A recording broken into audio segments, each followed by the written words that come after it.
Shalom Bapak Ibu, Saudara-saudari yang dikasihi oleh Tuhan. Selamat pagi, selamat bertemu kembali di dalam ibadah streaming pada hari ini di GKIM Jemaat Anugerah. Sebelum kita mengikuti ibadah streaming pada hari ini, marilah kita akan mendengarkan beberapa warta gereja yang akan saya bacakan sebagai berikut. Yang pertama, jam streaming ibadah minggu. Ibadah online akan diadakan sampai dengan akhir bulan Juli ini dengan jam ibadah sebagai berikut: KU1 pada pukul 6 pagi, KU2 pada pukul 8.30 dan kebaktian sekolah minggu juga pada pukul 8.30. Rencana akan mulai ibadah tatap muka pada awal bulan Agustus. Itu pun menyesuaikan dengan situasi dan kondisi yang ada akibat pandemi ini. Bila nanti sudah dilakukan ibadah tatap muka, maka yang akan beribadah diatur sesuai dengan hasil pertemuan rapat Kemenak, yaitu yang diperbolehkan mengikuti ibadah adalah usia 16 sampai dengan 59 tahun. Yang kedua, tuntunan mengikuti ibadah streaming. Pertama, berpakaian rapi dan sopan. Ibadah streaming ini bukan menonton, tetapi jemaat terlibat dalam ibadah sesuai dengan arahan liturgus. Jemaat ikut duduk, berdiri, menyanyi, berdoa, mendengarkan khotbah, dan mengucapkan pengakuan iman rasuli seperti arahan liturgus. Persembahan dilakukan dengan beberapa cara. Yang pertama, dimasukkan amplop, disimpan, dan dipersembahkan nanti pada waktu ibadah tatap muka. Yang kedua, dapat ditransfer melalui BCA Solo 2 dengan nomor 785-047-6050 atas nama GKIM Jemaat Anugerah. Yang ketiga, dengan scan QR yang tertera di warta jemaat. Berikutnya, warta persembahan diumumkan kepada jemaat bahwa warta persembahan umum maupun persembahan iman dan persembahan operasional untuk PAUD Pelangi Kasih Pulang Pisau ditempel di papan pengumuman depan ruang bayi. Jika ada penulisan yang salah, mohon memberitahu kepada majelis. Yang berikutnya, gerakan doa setiap hari. Bapak, Ibu, Saudara-saudari diharapkan dapat mengikuti gerakan doa setiap hari di rumah masing-masing pada pukul 7 malam dengan bahan renungan dan pokok doa yang dibagikan setiap hari di grup WA keluarga GKIM Anugerah. Yang kedua, khusus untuk persekutuan doa karisma pada hari Selasa akan diadakan lewat aplikasi Zoom Meeting. Namun bagi Bapak Ibu yang tidak dapat mengikuti lewat Zoom, tetap akan dibagi pokok doa di grup keluarga GKIM seperti biasa. Berikutnya, protokol kesehatan. Guna kepentingan bersama, setiap orang yang masuk area gereja wajib menjalani prosedur sebagai berikut. Yang pertama, memakai masker. Yang kedua, cek suhu badan. Dan yang ketiga, cuci tangan. Dan yang keempat, mengatur berjarak antara satu dengan yang lain. Demikianlah warta gereja. Silakan Bapak Ibu untuk mempersiapkan diri untuk mengikuti ibadah streaming. Terima kasih, Tuhan memberkati. Selamat pagi jemaat sekalian. Tuhan memberikan kita satu lagi kesempatan untuk dapat beribadah kepadanya. Mari kita ambil beberapa waktu sejenak untuk bersaat teduh sebelum kita memulai ibadah pada pagi ini.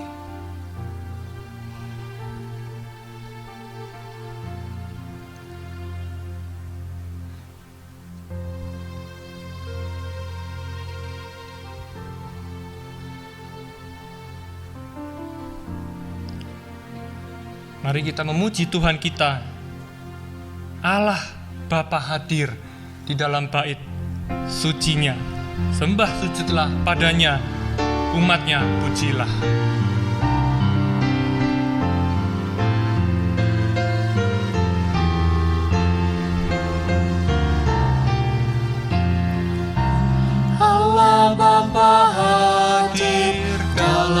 bait sucinya, sembah sujudlah padanya.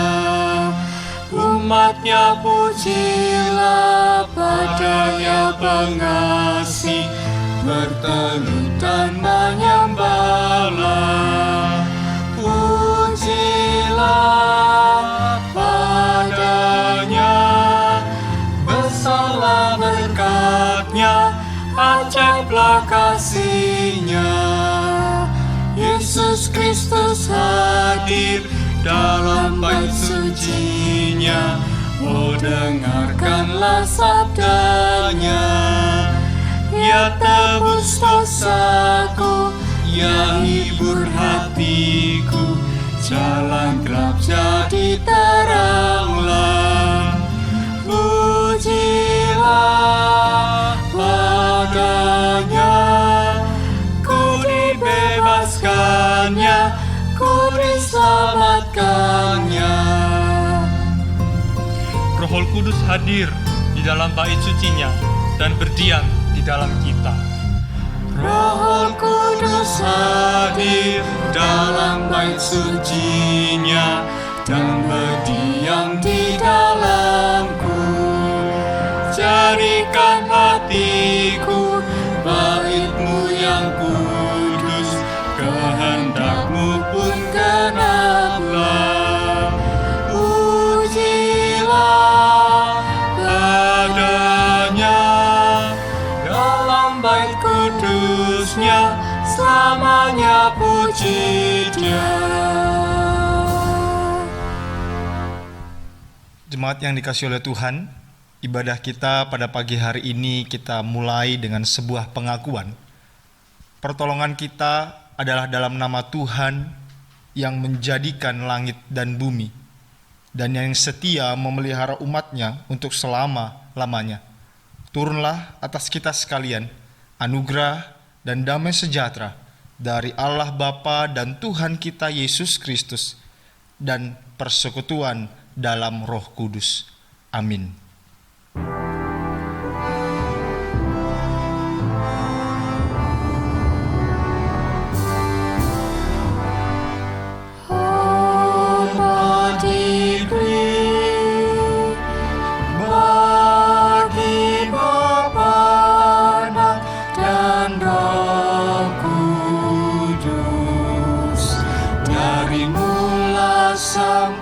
Sekarang dan seterusnya, termulia. Amin. Amin.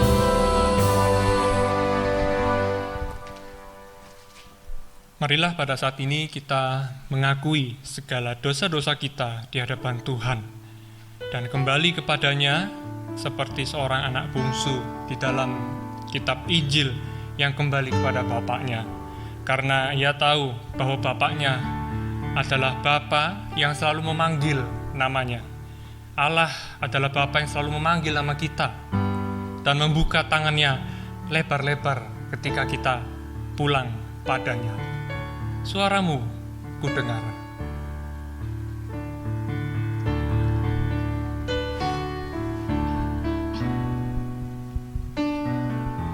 Suaramu kudengar memanggil diriku. Suaramu kudengar memanggil diriku, supaya ku di Golgota dibasuh darah-Mu. Aku datanglah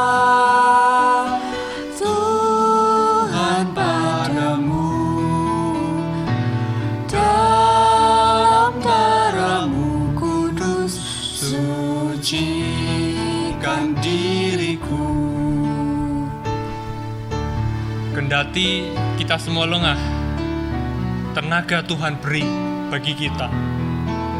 Tuhan menghapus aib dosa kita. Kendati ku lemah, tenaga Kau beri, Kau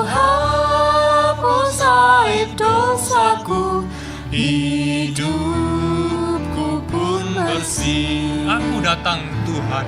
Aku datanglah Tuhan padamu, dalam darah-Mu kudus sucikan diriku. Aku datanglah Tuhan padamu, dalam darah-Mu kudus sucikan diriku.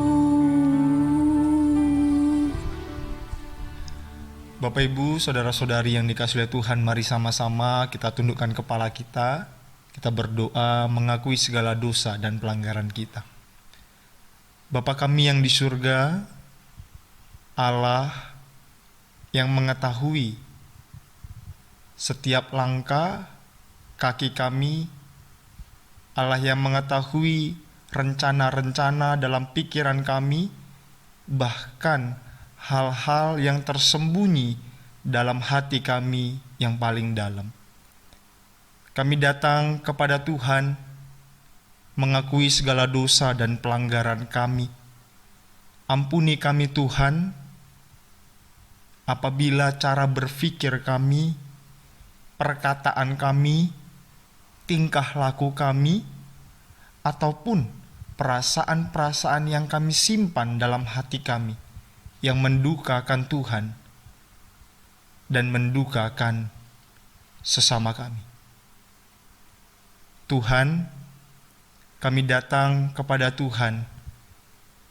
Engkau memanggil kami dan kami mengakui segala dosa pelanggaran kami. Kami bersyukur Tuhan masih berkemurahan, Tuhan masih panjang sabar. Tuhan berikan kami kekuatan untuk boleh menjalani hidup sesuai dengan kehendak Tuhan. Terima kasih Tuhan. Di dalam nama Tuhan Yesus, kami berdoa dan kami menaikkan doa syukur serta pengakuan kami. Amin. Bapak Ibu Saudaraku yang dikasihi oleh Tuhan, berita anugerah terambil dari Ibrani 4 ayat 16. Demikian firman Tuhan. Sebab itu marilah kita dengan penuh keberanian menghampiri tahta kasih karunia, supaya kita menerima rahmat dan menemukan kasih karunia untuk mendapat pertolongan kita pada waktunya. Amin. Ya, teman sekalian, kita responi cinta kasih Tuhan bagi kita dan dunia ini dengan menyanyikan lagu dari KPPK 66, Besar Setiamu. Besar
lanjutkan pujian kita, sebuah lagu yang berjudul Puji Namanya. Segala puji bagi Allah di tempat yang tertinggi, puji namanya.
Mendengarkan firman Tuhan yang disampaikan oleh Pendeta Andreas Simawan.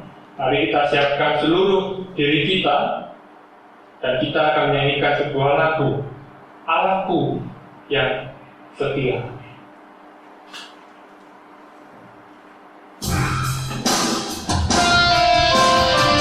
Terlebih dahulu akan dinyanyikan oleh singer.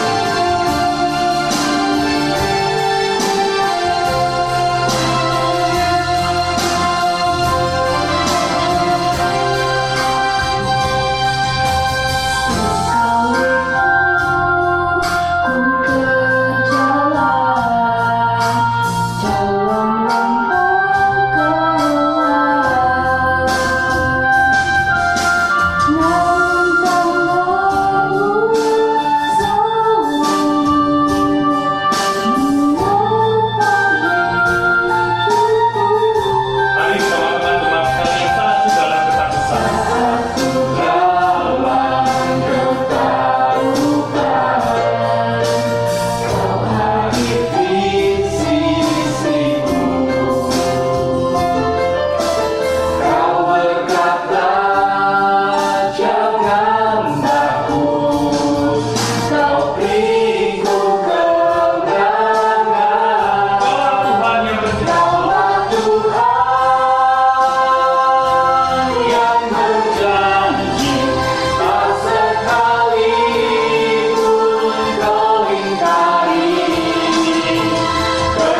Sekalipun kita berjalan di tengah dunia yang bergejolak di saat ini, tangan Tuhan selalu menopang hidup kita, selalu memegang tangan kita. Sekalipun ku berjalan dalam lembah gelap, namun tangan-Mu selalu menopang hidupku. Saat ku dalam ketakutan, Kau hadir di sisiku. Kau berkata, jangan takut, Kau beriku kemenangan. Tuhan yang berjalan, Tuhan yang berjanji, tak sekalipun Kau ingkari kesetiaan-Mu, sungguh terbukti di sepanjang hidupku. Selamanya ku kan setia melayani, mengasihi-Mu. Tiada Tuhan seperti-Mu. Kau Allahku yang setia. Kaulah Tuhan yang berjanji. Kaulah Tuhan yang berjanji, tak sekalipun Kau ingkari kesetiaan-Mu, sungguh terbukti di sepanjang hidupku. Untuk selamanya ku kan setia melayani, mengasihi-Mu. Tiada Tuhan seperti-Mu. Kau Allahku yang setia.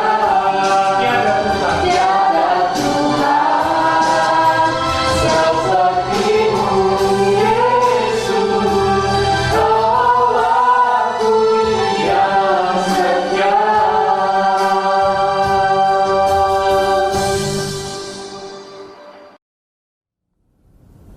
Mari saudara-saudari sekalian, kita akan mempersiapkan diri untuk membaca Alkitab dan mendengarkan firman Tuhan. Mari kita berdoa bersama-sama. Ya Tuhan, Allah Bapa kami yang di sorga, terima kasih kalau pada saat ini kami boleh lagi datang ke hadapan Tuhan untuk mendengarkan firman-Mu. Berkatilah kami Tuhan, tolonglah kami, supaya firman-Mu sungguh-sungguh masuk ke dalam hati kami, ke dalam hidup kami. Berkati pembacaan firman Tuhan, berkati pemberitaan firman Tuhan, dan berkati hamba-Mu ini yang menjadi alat-Mu untuk menyampaikan kebenaran firman Tuhan ini. Terima kasih Bapa, terpujilah nama-Mu. Di dalam nama Tuhan Yesus kami berdoa. Amin. Saudara-saudari yang kekasih, marilah kita bersama membuka Alkitab. Kita membaca dari kitab Bilangan. Kitab Bilangan pasal 24. Kitab Bilangan pasal 24. Kita akan membaca ayat 10 hingga ayat ke-14. Kitab Bilangan Perjanjian Lama pasal 24 ayat 10 hingga ayat 14. Demikian bunyi firman Tuhan. Lalu bangkitlah amarah Balak terhadap Bileam, dan dengan meremas-remas jarinya berkatalah ia kepada Bileam, untuk menyerapah musuhku, aku memanggil engkau, tetapi sebaliknya sampai 3 kali engkau memberkati mereka. Oleh sebab itu, enyalah engkau ke tempat kediamanmu, Aku telah berkata kepadamu, aku telah bermaksud memberi banyak upah kepadamu, tetapi Tuhan telah mencegah engkau memperolehnya. Tetapi berkatalah Bileam kepada Balak, bukankah telah kukatakan juga kepada utusan-utusan yang kau kirim kepadaku, sekalipun Balak memberikan kepadaku emas dan perak istana penuh, aku tidak akan sanggup melanggar titah Tuhan dengan berbuat baik atau jahat atau kemauanku sendiri. Apa yang akan difirmankan Tuhan, itulah yang akan kukatakan. Dan sekarang aku ini sudah hendak pergi kepada bangsaku. Marilah kuberitahukan kepadamu apa yang akan dilakukan bangsa itu kepada bangsamu di kemudian hari. Demikianlah pembacaan firman Tuhan. Berbahagialah kita yang membaca, merenungkan dan menjalankan firman Tuhan dalam hidup sehari-hari kita. Saudara-saudara yang kekasih, kita sangat mengenal tokoh yang bernama Bileam ini. Tadi kita hanya membaca beberapa ayat dari cerita yang ditulis di kitab Bilangan tentang Bileam. Saudara tentu ingat, kalau saudara pernah mengajar sekolah minggu atau barangkali juga pernah ikut sekolah minggu, cerita mengenai Bileam. Salah satu cerita yang paling terkenal tentang Bileam adalah keledainya yang bisa berbicara. Tetapi sebenarnya saudara sekalian, kalau kita lihat apa yang dituliskan Alkitab tentang Bileam, sebenarnya Bileam ini adalah tokoh yang selalu disebut dengan nada yang negatif. Saudara sekalian, kelihatannya di sini Bileam seperti memberkati umat Israel. Tetapi kita tahu sebenarnya itu bukan itu yang dia inginkan. Bahkan kita juga tahu sebenarnya dia dipanggil oleh Raja Balak untuk mengutuk orang-orang Israel. Mengapa dia bisa mengutuk orang? Dan dikatakan kalau dia mengutuk orang, orang menjadi terkutuk. Kalau dia memberkati orang, orang diberkati. Mengapa dia bisa seperti demikian? Saudara sekalian, Bileam ini bukanlah nabi. Dia bukanlah imam. Alkitab menyebut dia apa? Dia adalah juru tenung. Kira-kira kalau sekarang dukun seperti itu. Dukun. Yosua 13 ayat 22 mengatakan Bileam ini sesungguhnya adalah juru tenung, petenung, orang yang bermain black magic, dukun. Dan karena itu saudara sekalian, sebenarnya dia punya kekuatan-kekuatan tertentu dari kuasa gelap yang bisa dia pakai untuk mengutuk orang, atau mungkin untuk kemudian menjadi berkat bagi orang lain. Itu adalah Bileam. Dan dia melakukan tugas berdasarkan upah. Kalau ada orang mengupah dia akan lakukan pekerjaan yang disuruh. Kalau tidak diupah, dia tidak mau. Kalau diupah kecil, akan kalah dibandingkan dengan orang yang memberi upah yang besar. Jadi dikatakan oleh Alkitab sebenarnya dia adalah orang yang suka menerima upah untuk perbuatan-perbuatan yang jahat. Itu dikatakan di dalam 2 Petrus pasal 2 ayat 15. Bileam suka menerima upah untuk perbuatan-perbuatan yang jahat. Jadi saudara sekalian, dia adalah dukun, juru tenung. Dan karena dia punya kekuatan supranatural yang datang dari kuasa-kuasa gelap, dia bisa dipakai oleh orang dengan cara orang mengupahi dia. Untuk apa? Perbuatan jahat. Dan karena itulah satu waktu Raja Balak memanggil dia untuk mengutuk orang-orang Israel. Tetapi kali ini berbeda. Bileam tidak bisa begitu saja melakukan pekerjaannya. Mengapa? Karena Israel adalah umat Allah. Israel memiliki Allah yang memproteksi mereka. Israel memiliki Allah, Raja di atas segala raja. Allah yang maha kuasa, yang berjanji melindungi Israel, yang berjanji memimpin Israel keluar dari tanah Mesir untuk masuk ke tanah Kanaan. Dan sepanjang perjalanannya Tuhan melindungi, Tuhan memproteksi Israel. Karena itulah ketika Raja Balak meminta Bileam untuk mengutuk Israel, dia tidak begitu saja langsung bisa melakukan tugasnya. Kenapa? Saudara-saudari sekalian, kita tahu ceritanya.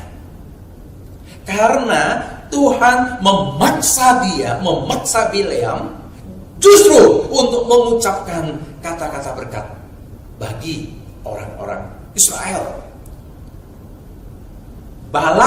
Raja Balak mengupah Bileam untuk mengutuk Israel.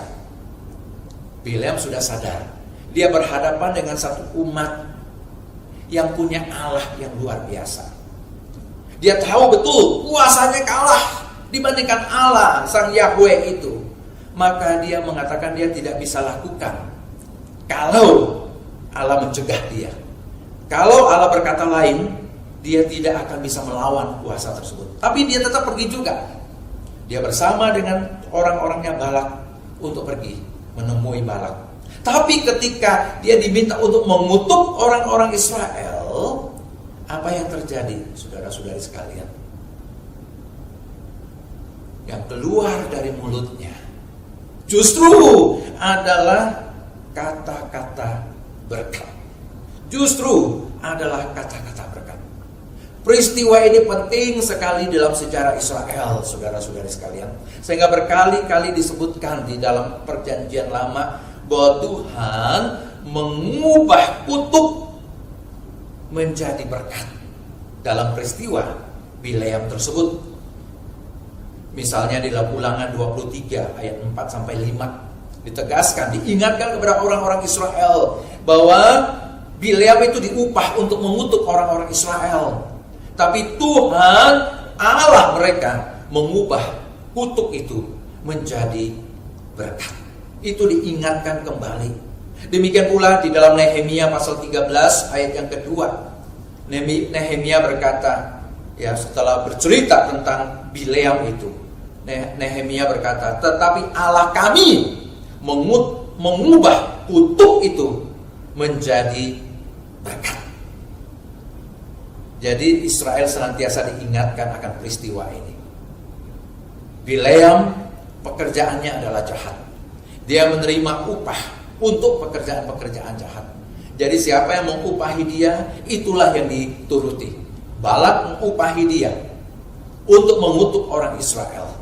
Kalau Israel tidak dilindungi oleh Tuhan, kalau Israel tidak diproteksi oleh Allah yang memimpin mereka keluar dari tanah Mesir, saya yakin betul bahwa yang diucapkan oleh Bileam itu adalah kutuk. Tetapi kita tahu hal itu tidak terjadi pada umat Allah. Kutuk yang biasa dilakukan oleh Bileam, kutuk yang diminta oleh Raja Balak untuk diucapkan oleh Bileam, ternyata Tuhan mengubahnya menjadi berkat. Haleluya, saudara-saudari sekalian. Tuhan mengubah kutuk menjadi berkat. Tuhan mengubah kesulitan, masalah, problem kita menjadi berkat buat kita. Nah, saudara, kita tahu kemudian Balak marah luar biasa, seperti yang kita baca tadi. Balak mengatakan, aku menjemput engkau untuk mengutuk Israel, tapi engkau justru memberkati mereka. Sampai 3 kali bahkan engkau memberkati mereka. Balak marah sekali sampai dikatakan dalam Alkitab yang kita baca, dia meremas jarinya. Itu artinya sudah emosional sekali. Dia meremas jarinya. Dia seperti ingin pukul Bileam, karena dia sangat-sangat emosional. Dia mau mengutuk orang-orang Israel, tapi justru yang terjadi adalah kata-kata berkat yang keluar. Balak tidak bisa terima. Balak tidak mau orang-orang Israel terima berkat. Justru dia merancangkan kejahatan. Dia merancangkan hal-hal yang jahat untuk orang-orang Israel. Tapi yang kita lihat di sini adalah bahwa apa yang terjadi, ucapan-ucapan Balak itu diubah Tuhan menjadi berkat. Saudara sekalian, ini bukan karena Bileam ingin mengucapkan kata-kata berkat. Tidak. Kita tahu dari Alkitab, pekerjaan dia adalah sesuai dengan permintaan orang yang mengupahi dia. Dan pekerjaannya itu disebut jahat. Jadi tidak mungkin dia ingin melakukan sesuatu dari hati nuraninya untuk melakukan kebaikan. Tidak. Kalau kemudian ucapannya menjadi berkat yang keluar dari mulut Bileam ini, itu karena Tuhan yang mengubahnya. Tuhan yang bekerja di dalamnya. Saudara sekalian, peristiwa ini mengingatkan kepada kita bahwa dalam seluruh peristiwa kehidupan kita, Tuhan beserta dengan kita. Balak itu raja yang jahat. Dia ingin memakai seorang dukun yang bernama Bileam, yang jahat, yang hanya menerima upah untuk pekerjaannya. Bukan karena keluar dari hatinya untuk berbuat kebaikan, tapi dia menerima upah. Kalau upah itu untuk berbuat jahat, dia melakukannya. Kalau upah itu orang-orang yang lakukan itu merasa untuk kebaikan dirinya, dia akan ikuti. Yang penting adalah upah. Tapi berarti ini adalah sesuatu yang sangat jahat. Dia tidak peduli lagi soal moralitas. Dan ketika diminta untuk mengutuk orang-orang Israel, harusnya yang keluar itu adalah kutukan. Tetapi kemudian ternyata menjadi satu berkat untuk orang-orang Israel. Saudara sekalian, tetapi kita tahu betul ini adalah pekerjaan Allah, bukan pekerjaan Bileam, bukan kemauan Bileam. Ini pekerjaan Allah yang luar biasa. Bahkan kita tahu kemudian dari cerita berikutnya, ya mengapa Bileam terus mendapatkan nama jelek dan negatif. Karena Bileam sebenarnya sesungguhnya tidak pernah menjadi orang baik. Dia tidak pernah menjadi seperti seorang nabi atau imam. Dia tetap adalah dukun yang jahat. Karena Alkitab mencatat bagaimana kemudian Bileam ini menyesatkan orang-orang Israel, yaitu dengan cara membujuk orang-orang Israel untuk menyembah Baal Peor, untuk menyembah berhala, dan kemudian juga untuk berzina. Itu yang dikatakan oleh Alkitab. Misalnya Bilangan 31 ayat 16, Israel disesatkan oleh Bileam untuk menyembah Baal Peor. Itu dikatakan demikian. Kemudian juga dikatakan di dalam firman Tuhan, Wahyu pasal 2 ayat 14. Apa yang dikatakan tentang Bileam? Yaitu Bileam itu membuat orang Israel menyembah berhala dan berbuat zina. Wahyu 2 ayat 14. Jadi baik di perjanjian lama maupun di perjanjian baru, orang-orang mengingat Bileam ini adalah memang orang yang melakukan perbuatan jahat. Pernah ada muncul kata-kata berkat yang keluar dari mulutnya. Itu bukan kemauan dia. Tuhan yang mengubah kutuk yang harusnya dia ucapkan menjadi berkat bagi orang-orang Israel. Tapi dirinya sendiri, dia adalah orang dukun, jahat, bekerja hanya berdasarkan upah. Dan bahkan kemudian mungkin karena dia cukup bisa diterima di kalangan Israel, karena dia pernah mengucapkan berkat, akhirnya dia bisa mempengaruhi orang-orang Israel untuk berzina dengan perempuan-perempuan asing yang punya Allah-Allah asing, dan kemudian bahkan menyembah dewa-dewi asing, menyembah berhala, menyembah dewa Baal, menyembah Baal Peor dan berbagai Allah-Allah lain, sehingga dia dikenal sebagai orang yang menyesatkan orang-orang Israel dengan membuat orang-orang Israel menyembah berhala, menyembah dewa-dewi yang lain dan berbuat zina. Jadi saudara-saudari sekalian yang kita lihat di sini, bukan Bileam itu orang yang baik, tapi ketika dia ingin berbuat jahat terhadap orang-orang Israel, terhadap umat Allah, Allah yang melindungi umat Israel, Allah yang mengubah kutuk itu menjadi berkat. Saudara sekalian, cerita ini menjadi cerita yang sangat indah untuk kita ingat baik-baik, bahwa Allah ada di pihak kita, bahwa Allah itu memproteksi kita, bahwa Allah itu melindungi kita. Ada orang-orang merancangkan kejahatan, ada orang-orang di luar sana yang berniat berbuat jahat, mendatangkan malapetaka terhadap kita, mendatangkan kutuk terhadap kita. Tapi kita percaya ada Tuhan yang memberkati kita, ada Tuhan yang melindungi kita, ada Tuhan yang memproteksi kita. Saudara-saudara sekalian, Tuhan memproteksi kita, Tuhan melindungi kita. Itu tidak selalu berarti bahwa kalau ada orang yang ingin ucapkan kata jahat atau ada orang ingin berbuat jahat kepada kita, kemudian dalam peristiwa itu kemudian tiba-tiba Tuhan membuat mujizat dan kemudian langsung mengubah hal yang jahat itu menjadi kebaikan. Misalnya ada orang jahat ingin mentempleng kita, kemudian Tuhan mengubah dia hanya mengelus di pipi kita, atau bahkan mata tiba-tiba tangannya, wah kamu luar biasa baik, misalnya memuji kita. Sebenarnya tidak selalu seperti demikian. Memang dalam kisah Bileam ini kita bisa melihat bagaimana Tuhan mengubah ucapan-ucapan Bileam yang tadinya harusnya adalah kutukan, yang sudah dirancangkan dari dalam oleh Baal, oleh Balak, oleh Balak, kemudian disuruh Bileam untuk sampaikan. Tetapi yang keluar justru adalah ucapan-ucapan berkat.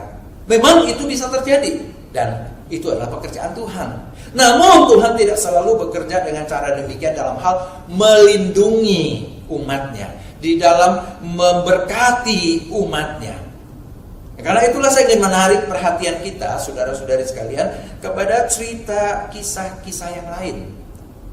Nah sekarang kita lihat kepada perjanjian baru, cerita mengenai Paulus. Saya ingin mengajak saudara membuka 2 Korintus pasal 12 ayat 7 dan 9. 2 Korintus pasal 12 ayat 7 dan 9.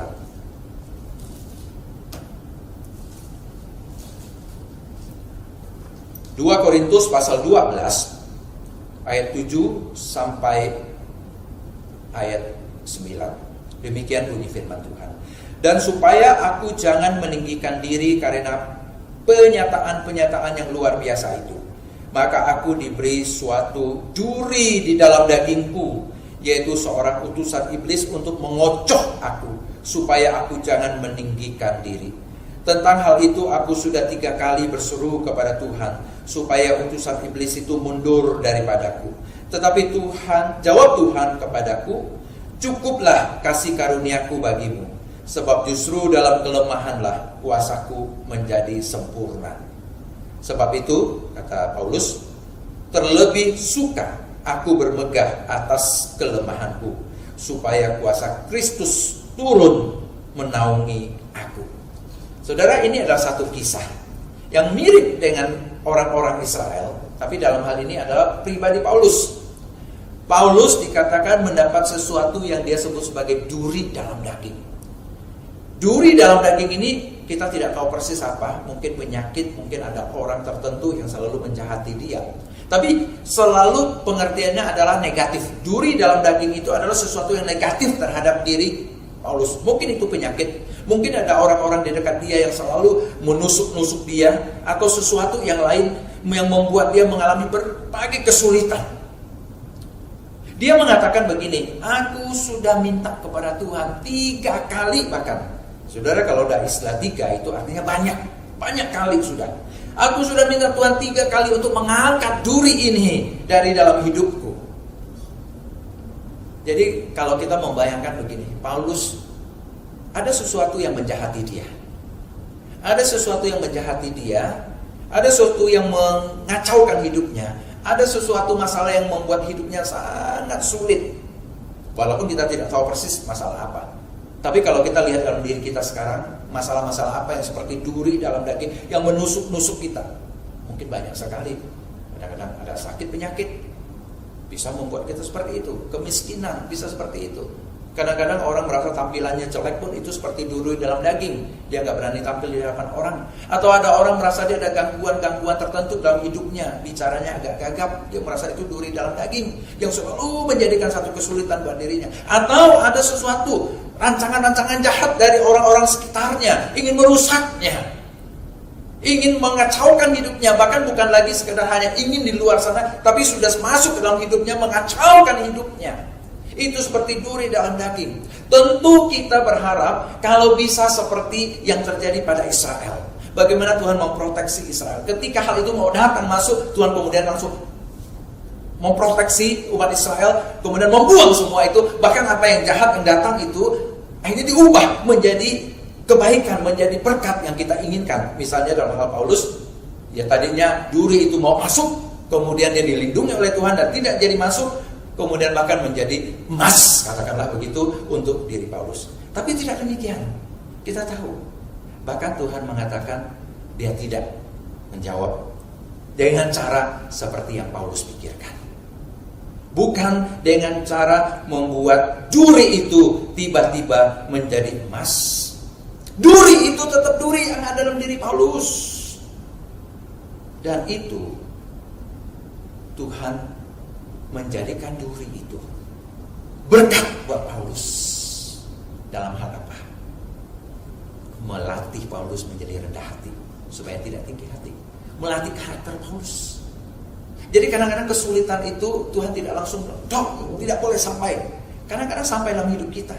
Tapi Tuhan punya rencana, Tuhan punya tujuan. Itu bukan berarti Tuhan tidak proteksi saya. Kenapa kesulitan itu tiba, masalah itu tiba, penyakit itu tiba. Bukan. Memang saudara, dalam hidup ini banyak hal misteri kita tidak tahu.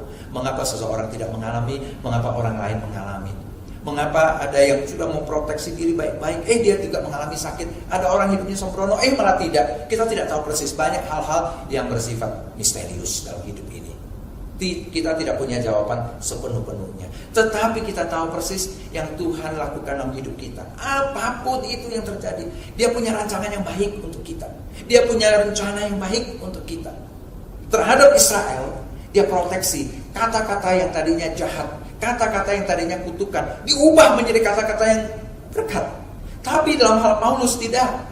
Duri yang mau masuk ke dalam hidupnya, Tuhan tidak ubah itu menjadi emas yang kemudian membuat Paulus sangat berbahagia. Tetapi tetap duri. Tetap duri yang terjadi dalam hidup Paulus. Namun Tuhan mengatakan Tuhan bisa pakai duri itu untuk melatih Paulus menjadi rendah hati, membentuk sifat Paulus, membentuk karakter Paulus. Tapi Paulus sebenarnya bukan orang yang jagoan dan dia menjadi teladan yang paling hebat. Sebenarnya Paulus pun meneladani Yesus Kristus. Kita tahu persis dari seluruh cerita Alkitab, cerita Yesuslah yang harusnya menjadi suatu kisah yang sungguh-sungguh terinternalisasi dalam hidup kita. Dan Yesus pernah mengalami hal yang seperti itu. Kita ingat kisah di Taman Getsemani. Matius 26 ayat 39. Matius 26 ayat 39.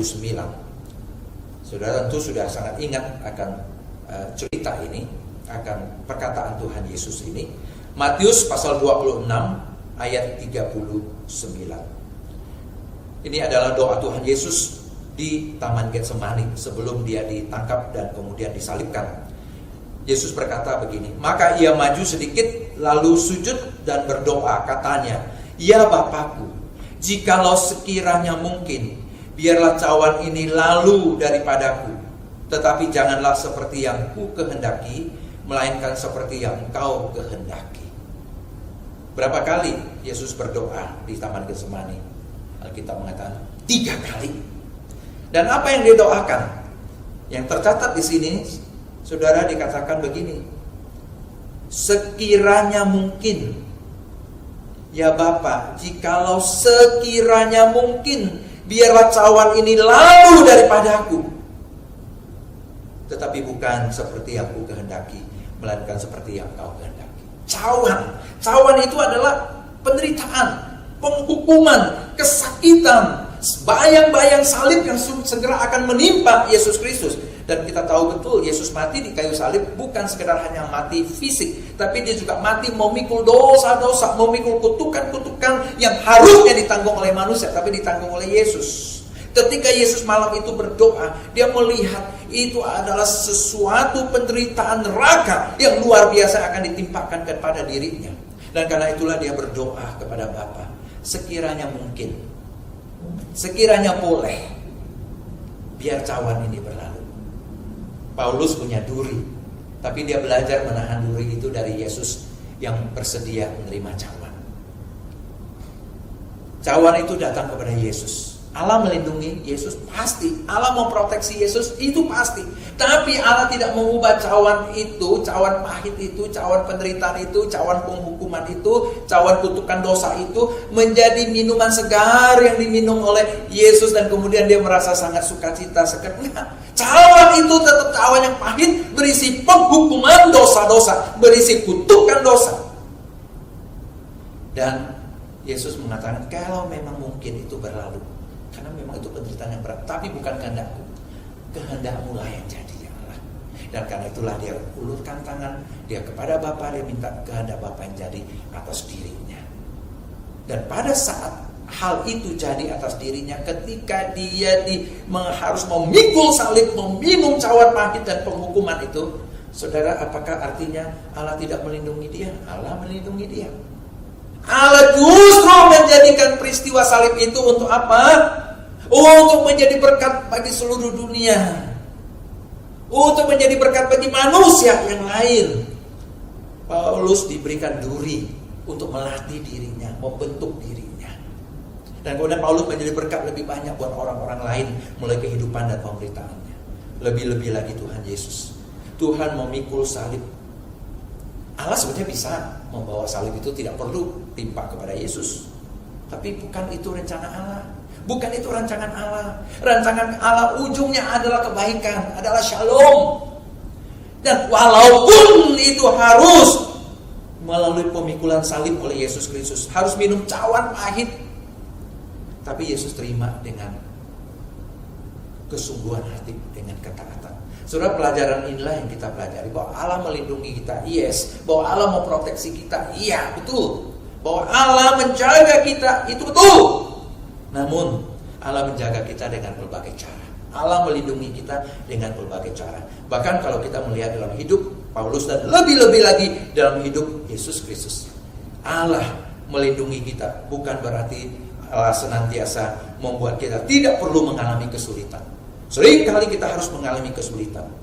Sering kali kita harus mengalami bahkan sakit penyakit, bahkan berbagai penderitaan lain. Namun kita harus percayakan diri kepada Allah. Allah punya rancangan yang baik untuk kita. Allah punya rencana yang baik untuk kita.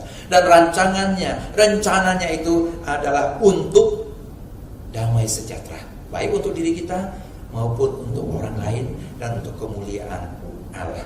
Saudara sekalian, sebenarnya itulah yang dituliskan dan akan saya bacakan sebagai ayat penutup dari khotbah saya.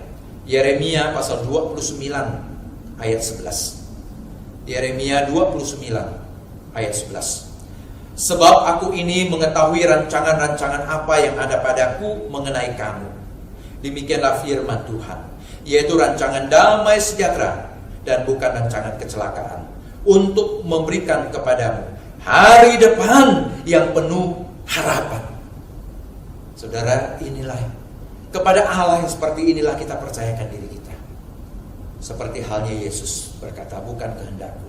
Kalau kemauan kita mau jalan yang mulus, jalan yang selalu lancar, yang selalu sukses, selalu sehat, selalu kuat. Tapi kehidupan di dunia ini tidak selalu seperti demikian. Ada waktu di mana kita mengalami sakit, penderitaan, kesulitan, kegagalan, bahkan mungkin bisnis yang bangkrut. Percayakan kepada Allah. Bukan kemauan kita yang jadi, biarlah kemauan Allah yang jadi. Dan kita tahu kemauan Allah itu sesuai desain Allah, sesuai rancangan Allah, sesuai dengan apa yang Allah rencanakan, rancangkan, desainkan untuk kita. Dan desainnya itu adalah untuk damai sejahtera, saudara, bukan kecelakaan. Dan pada ujungnya nanti pasti adalah suatu kehidupan hari depan yang penuh dengan harapan.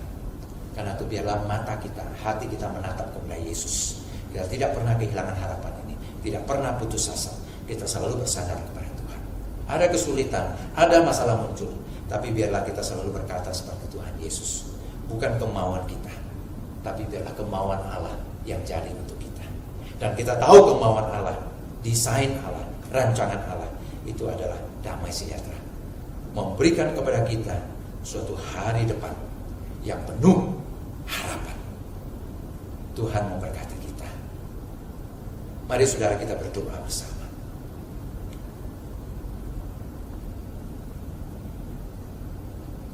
Ya Tuhan Allah Bapa kami yang di sorga, terima kasih untuk firman yang kami boleh dengar pada saat ini. Biarlah firman-Mu terus berbicara kepada kami. Kami bersyukur melihat bagaimana Tuhan selalu memproteksi umat-Mu, memproteksi kami pribadi lepas pribadi. Dengan cara-caramu, Tuhan, Kau memproteksi kami. Engkau melindungi kami dengan perbuatan-perbuatan ajaib. Ketika kami sakit, disembuhkan. Bahkan sebelum sakit itu tiba, Engkau proteksi kami. Engkau menjaga kami. Sebelum kesulitan itu tiba, Engkau mengubahnya menjadi berkat. Tetapi berkat dalam apa yang Kau rancangkan buat kami bukanlah sekedar hal-hal material. Berkat yang Kau maksudkan untuk kami bisa seperti Paulus alami, satu berkat yang lebih besar daripada hanya rasa sakit duri yang ada dalam dagingnya. Karena berkat yang dia terima adalah pembentukan dirinya, pembentukan sifatnya, pembentukan karakternya. Atau bahkan Tuhan, satu kehidupan yang luar biasa dari Yesus Kristus. Dia dikutuk karena kami, dosa-dosa kami, penghukuman yang harusnya kami tanggung ditanggungkan ke atas dirinya. Itu satu salib yang begitu berat.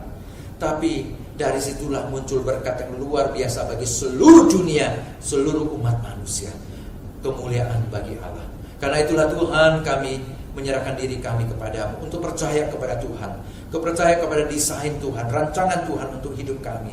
Kami percaya desain Tuhan untuk kami, rancangan Tuhan untuk kami tidak pernah adalah untuk kecelakaan, tidak pernah keluar dari niat yang buruk, tapi justru adalah cinta kasih Tuhan yang senantiasa ingin mendatangkan kebaikan untuk kami satu hari depan yang penuh harapan. Mungkin hari-hari ini kami terasa gelap, hari-hari ini terasa buntu, hari-hari ini terasa stres dan down. Tapi kalau kami percaya kepada Tuhan, kami percaya ada desain Tuhan, pegangan Tuhan, proteksi Tuhan ke hari depan kami yang penuh dengan harapan. Tolong kami untuk tidak pernah lepas dari pandangan kami, tautan hati kami kepada Tuhan kami Yesus Kristus. Terpujilah nama-Mu Bapa. Kami bersyukur, kami berdoa di dalam nama Tuhan Yesus Kristus. Amin. Mari jemaat sekalian kita bangkit berdiri selaras dengan gereja di segala abad dan tempat. Kita akan mengikrarkan pengakuan iman rasuli yang berbunyi demikian.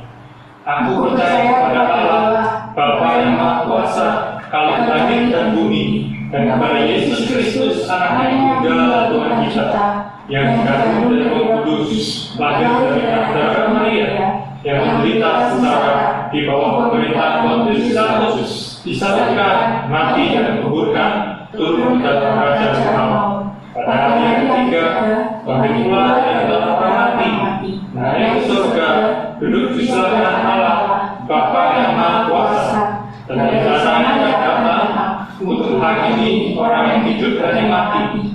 Aku percaya kepada Roh Kudus, gereja kudus dan sama, persekutuan Orang Kudus, pengampunan dosa, kebangkitan tubuh, dan hidup yang kekal. Amin. Jemaat silakan duduk kembali. Kita mempersiapkan persembahan kita. Mari kita mempersiapkan hati kita. Kita nyanyikan sebuah lagu. Sudahkah yang terbaik ku berikan?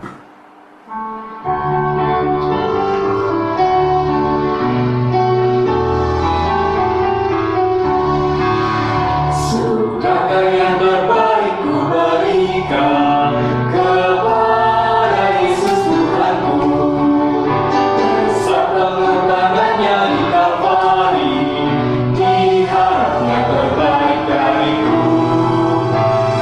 Berapa yang terhilang telah ku cari, telah ku lepaskan yang terbelenggu. Sudahkah yang terbaik ku berikan kepada Yesus Tuhanku. Begitu banyak waktu yang terlewat, sedikit ku beri baginya. Sebab kurang kasih kepada Yesus, kita hidup kurang. Begitu banyak waktu yang terluang, sedikit ku beri baginya. Sebab kurang kasihku pada Yesus, mungkinkah hancur pula hatinya. Berapa yang terhilang telah ku cari, dan ku lepaskan yang terbelenggu. Sudahkah yang terbaik ku berikan kepada Yesus Tuhanku. Mari jemaat sekalian kita bangkit berdiri, kita berdoa menyerahkan persembahan ini kepada Tuhan. Ya Tuhan, kami datang di hadapan-Mu pada pagi ini memberikan yang terbaik dan menyerahkan yang terbaik bagi Tuhan. Kiranya Tuhan memberikan hikmat, memberikan kehati-hatian, memberikan kekuatan bagi kami, bagi majelis jemaat anugerah untuk dapat mengelola dengan pertolongan dari tangan Tuhan. Terima kasih Tuhan, dalam nama Yesus kami berdoa. Amin.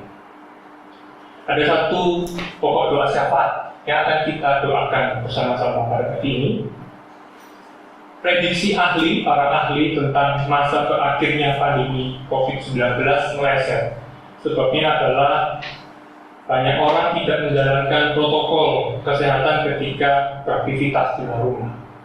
Mari kita berdoa supaya masyarakat, supaya banyak orang jika mereka melakukan aktivitas mereka di luar rumah ataupun di dalam rumah tetap melakukan protokol kesehatan. Mari kita berdoa. Ya Tuhan, kami hidup di tengah-tengah dunia yang bergejolak, di tengah-tengah dunia yang tidak pasti, di tengah-tengah dunia yang sakit. Dan kami tidak tahu kapan pandemi COVID-19 ini akan berakhir. Tapi kami percaya hanya Engkau yang tahu, dan kami percaya bahwa Engkau memberi kami kekuatan untuk melalui bersama-sama dengan Tuhan. Dan kami berdoa setiap kami untuk masyarakat secara luas juga dapat melakukan protokol kesehatan, juga dapat memperhatikan protokol kesehatan demi dirinya dan juga demi orang lain. Kami tahu Tuhan bahwa tidak semua orang bisa bekerja dari rumah, banyak juga harus bekerja di luar rumah. Kiranya Tuhan berikan mereka hikmat, berikan pertolongan bagi mereka. Jika mereka bekerja di luar rumah, mereka tetap memperhatikan protokol kesehatan. Dan kiranya kami berdoa ya Tuhan, supaya pandemi ini dapat segera selesai, dapat segera tuntas. Dan kami percaya Tuhan mendengar doa kami. Dalam nama Yesus kami menyerahkan pokok doa di dalam tangan-Mu. Dalam nama Yesus kami berdoa. Amin. Dengan tetap bagi berdiri, kita akhiri ibadah kita doksologi.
Marilah kita memegang bahwa Allah itu setia dengan janji, dan marilah kita menerima berkat yang datangnya dari Tuhan. Tuhan memberkati kita dan melindungi kita. Tuhan menyinari kita dengan wajah-Nya dan memberi kita kasih karunia. Tuhan menghadapkan wajah-Nya kepada kita dan memberi kita damai sejahtera dari sekarang sampai selama-lamanya. Amin.